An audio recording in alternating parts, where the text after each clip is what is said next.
영국의 문화비평가 중에 이 마이크스라고 하는 사람이 있습니다. 마이크스는 현대사회의 가치관을 이솝우화 중에서 개미와 배짱이로 풍자하고 있습니다. 우리가 아는 개미와 배짱이 이야기는 이렇습니다. 근면한 개미는 여름 땡볕 아래 땀을 흘리며 일하지만 배짱이는 시원한 그늘에서 바이올린을 키며 놀았습니다. 추운 겨울이 되자 열심히 일해서 먹을거리를 모아놓았던 개미는 걱정이 없습니다. 하지만 아무런 준비도 하지 않았던 배짱이는 결국 추운 겨울을 지나지 못하고 얼어 죽고 말았습니다. 이 이야기를 통해서 항상 성실하고 정직하게 미래를 준비하는 삶을 살아야 한다는 교훈을 담고 있죠. 그런데 마이크스가 풍자한 현실의 이야기는 좀 다릅니다. 근면한 개미가 여름 내내 열심히 일하고 배짱이는 시원한 그늘에서 바이올린을 키며 놀았습니다. 여기까지는 같습니다. 그런데 그 다음부터 이야기가 달라집니다.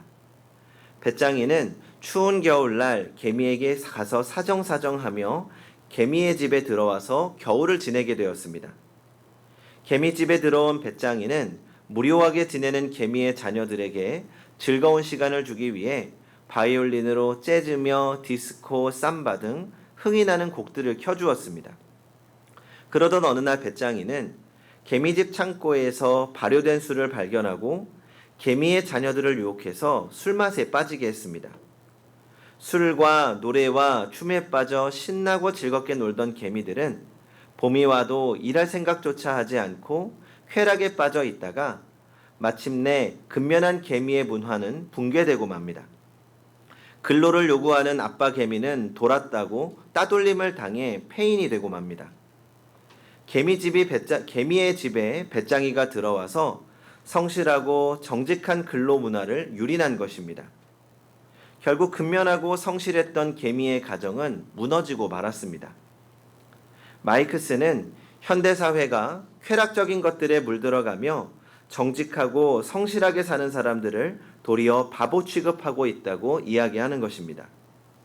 그러면서 아무리 성실하고 건강한 사람이라도 얼마나 쉽게 쾌락과 유혹에 넘어가는지, 그리고 별것 아니라고 생각했던 작은 유혹이 공동체를 얼마나 쉽게 무너뜨리는지 교훈하고 있습니다. 전 이 이야기를 듣고 현대사회의 문화에 대해서도 생각했지만 우리 그리스도인들이 그리스도인으로서의 정체성을 지키며 살아가는 것은 정말 쉬운 일이 아니라는 생각이 들었습니다. 그리스도인들은 삶의 가치를 하나님께 두고 있습니다. 진실하고 성실하며 거룩한 삶을 살아가는 것입니다. 하지만 지금 세상은 그런 가치를 비웃고 조롱하기까지 합니다. 그리고 하나님이 세우신 건강한 가족의 질서, 사회의 질서를 무너뜨리려고 합니다.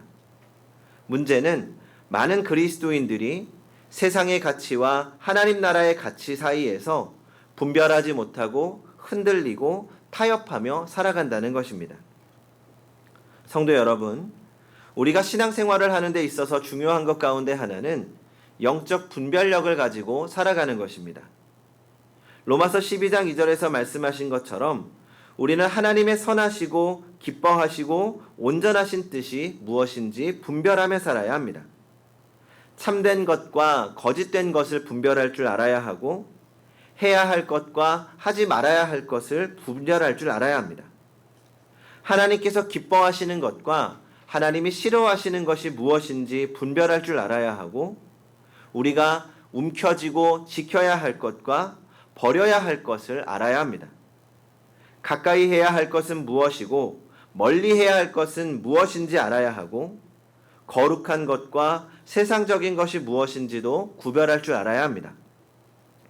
오늘 본문에서는 분명하게 말씀하고 있습니다.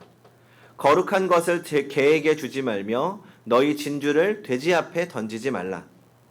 이 말씀은 바른 영적 분별력을 가지고 거룩한 것을 거룩한 것으로 여길 줄 알아야 하고 그 거룩한 것에 인생의 가치를 두고 살아야 한다고 말씀하는 것입니다. 그러면 거룩한 것을 개에게 주지 말라는 말씀은 무슨 뜻입니까? 우리가 신앙생활을 하면서 거룩이라는 말을 참 많이 씁니다. 또 우리 행복한 교회에는 대표적으로 거룩한 아이도 존재하고 있습니다. 믿음을 가지고 교회에 다니는 사람들을 성도라고 부릅니다. 성도라는 말은 거룩한 무리, 거룩한 백성이라는 뜻이죠. 하지만 사실 이것은 우리에게 있어서 아주 정확하고 합당한 표현은 아닙니다. 우리 인간에게는 근본적으로 거룩함이 없습니다. 거룩함은 어디에 있습니까? 오직 하나님께만 있습니다. 하나님만이 거룩하시고 그 거룩하신 하나님께 잇대어 있는 것만이 거룩하다고 부를 수 있습니다. 우리는 죄인입니다. 죄악 가운데 태어났고 죄악 가운데에서 죄악을 먹고 마시며 사는 사람들입니다. 그런데 하나님께서 우리를 부르셨고 예수 그리스도를 통하여 모든 죄를 용서받게 하시고 거룩하신 하나님의 자녀가 되었습니다. 우리는 하나님을 통해서 거룩에 이르게 되는 것입니다. 하나님께 속한 거룩한 백성입니다. 이제 우리 안에는 거룩하신 하나님께로부터 주어지는 거룩함이 있습니다. 그것을 개에게 주지 말라는 것이죠.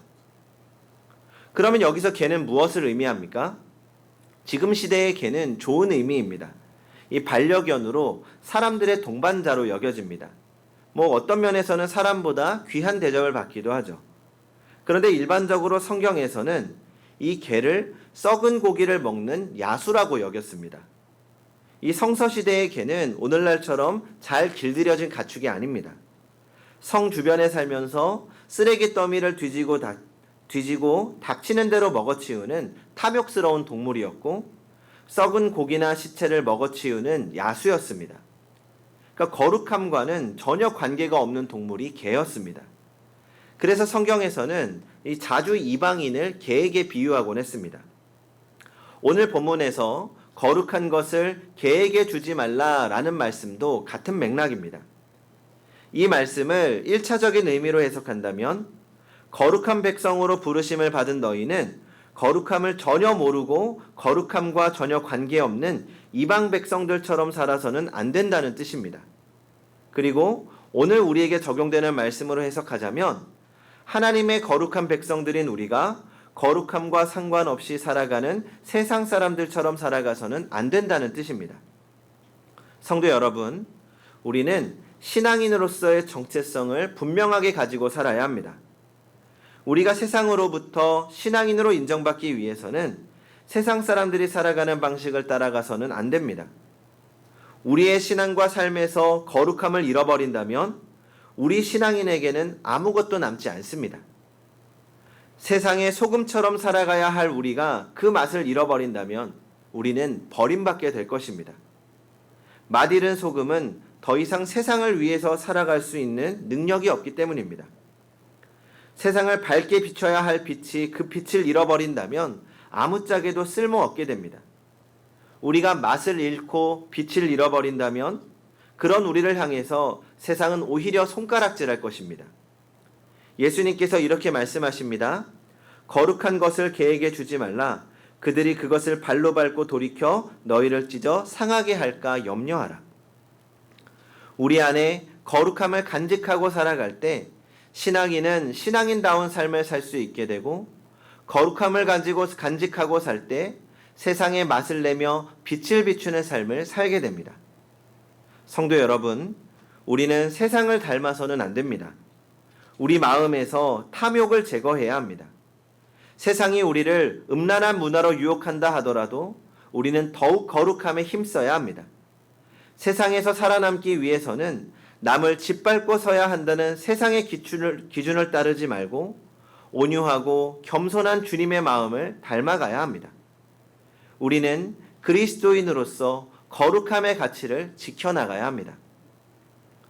오늘 본문은 또 진주를 돼지에게 던지지 말라고 말씀합니다. 여기서 말하는 진주는 우리가 신앙인으로서 가지고 있는 가장 값진 것을 말합니다. 그것이 무엇입니까?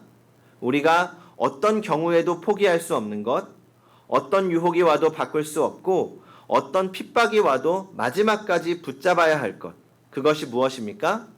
바로 복음입니다.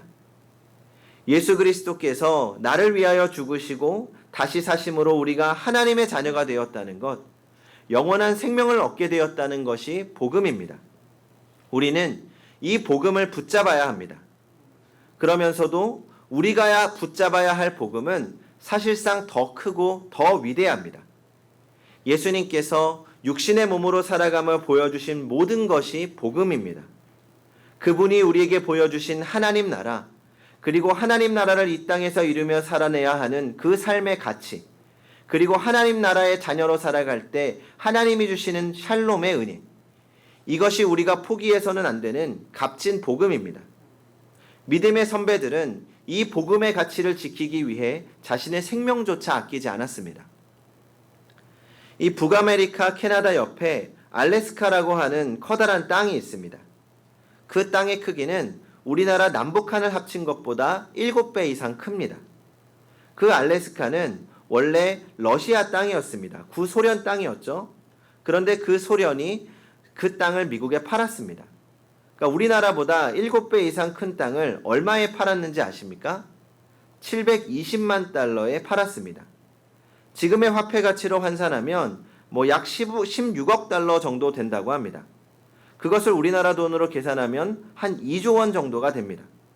그 어마어마한 땅을 우리 돈 2조 원에 샀다면 헐값에 지나지 않습니다. 소련이 그 땅을 헐값에 판 이유는 늘 눈에 덮여 있어서 별로 쓸모없는 땅이라고 생각했기 때문입니다. 당시 미국에서도 왜 그런 땅을 샀느냐는 질책이 굉장히 많았습니다. 1867년 미국의 제17대 대통령이었던 이 앤드류 존슨 대통령 때에 이 국무장관이었던 슈워드 장관 주도로 국회의 동의를 얻지 않고 그 땅을 샀더니 국회가 발칵 뒤집혔습니다. 그러니까 쓸모없는 땅을 사들였다고 온갖 공격을 퍼부었던 거죠.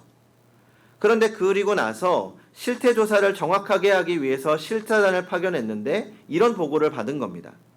알래스카는 엄청난 순금 매장량과 풍족한 어원 자원, 광활한 산림 자원과 풍부한 매장량의 석유 자원이 무궁무진한 기회의 땅입니다.